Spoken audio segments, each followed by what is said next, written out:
Okay.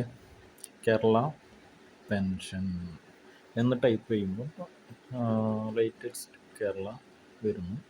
Click ചെയ്തു. First തന്നെ കാണുന്നതാണ്. ഒക്കെ പറ്റിക്കലാണ് കേട്ടോ. ഓക്കെ, സ്ക്രോൾ ചെയ്യുമ്പോൾ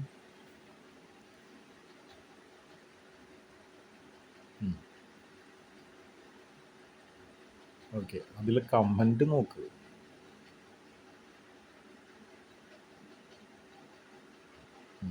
ഓക്കെ, ഇനി അടുത്തത് DCB. അതിലാണെങ്കിൽ കംപ്ലീറ്റ് സ്ക്രോൾ ചെയ്ത് കഴിഞ്ഞിട്ടുണ്ടെങ്കിൽ എല്ലാത്തിലും പെൻഷനെ കുറിച്ചിട്ട് അങ്ങോട്ട് എഴുതും.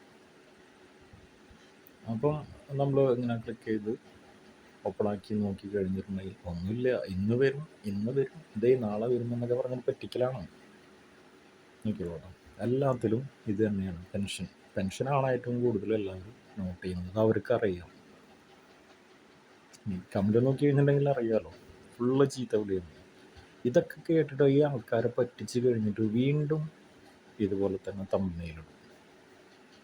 നോക്കി കമൻറ്റ് നോക്കിയോളൂ. ചിരിയും വരും. എന്നാലും നമുക്ക് എല്ലാവരും ഈ പറഞ്ഞ പോലെ തന്നെ 1600 രൂപ കിട്ടിക്കഴിഞ്ഞിട്ടുണ്ടെങ്കിൽ എന്തെല്ലാം കാര്യങ്ങൾ നടത്താറുണ്ടെന്ന് അറിയും. നമുക്ക് കമൻറ്റ്സ് ഈ നല്ലത് പറയുന്നൊന്നുമില്ല, അത് അവർ തന്നെ ചിലപ്പം പറയിപ്പിക്കുന്നതാവും നല്ലത് ഈ കമൻറ്റ്.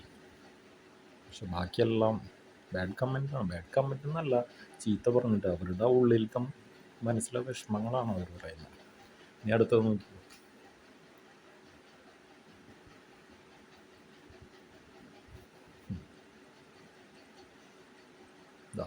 അടുത്തത് എവിടെ നോക്കി കഴിഞ്ഞാലും പറ്റിക്കൽ. എന്തായാലും ഇവർക്ക് കാശ് കിട്ടും. നിങ്ങൾ വന്നിട്ട് ഒന്ന് നോക്കി പോയി കഴിഞ്ഞിട്ടുണ്ടെങ്കിൽ തന്നെ കറക്റ്റ് ഒരാളും മര്യാദയ്ക്ക് പറയില്ല. ഇവർ വന്ന് വീഡിയോ ഒന്ന് നമ്മൾ ചെക്ക് ചെയ്ത് പോയി കഴിഞ്ഞിട്ടുണ്ടെങ്കിൽ അവർക്ക് കാശാണ്. അപ്പോൾ നിങ്ങൾ കരയുന്നുണ്ടോ ചിരിക്കുന്നുണ്ടോ പിന്നെ ചീത്ത പറഞ്ഞു കഴിഞ്ഞാലും അവർക്ക് യാതൊരു പ്രശ്നമില്ല. എല്ലാത്തിനും ഞാനേ ഇങ്ങനെ ഈ കമൻസും കാര്യങ്ങളൊക്കെ നോക്കുകയാണ്. ചുമ്മാ ഇതിപ്പം 2-3 ദിവസമായിട്ട് എൻ്റെ മൊബൈലിലോട്ട് ഈ പെൻഷനെ കുറിച്ചുള്ള സംഭവങ്ങൾ കയറി വരുന്നപ്പം ചുമ്മാ ഒന്ന് നോക്കിയതാണ്. അപ്പോൾ നോക്കുമ്പോൾ എത്രയോ നാളുകളായിട്ട് ഇങ്ങനെ ഈ പറ്റിക്കൽ തുടങ്ങിയിട്ട് ഇവർ. ഈ ചാനൽ സബ് ചെയ്തോ, ഞാൻ ഉറപ്പായിട്ടും നിങ്ങളെന്തായാലും പറ്റിക്കില്ല. കറക്റ്റ് കാര്യം ഞാൻ പറഞ്ഞുതരാം.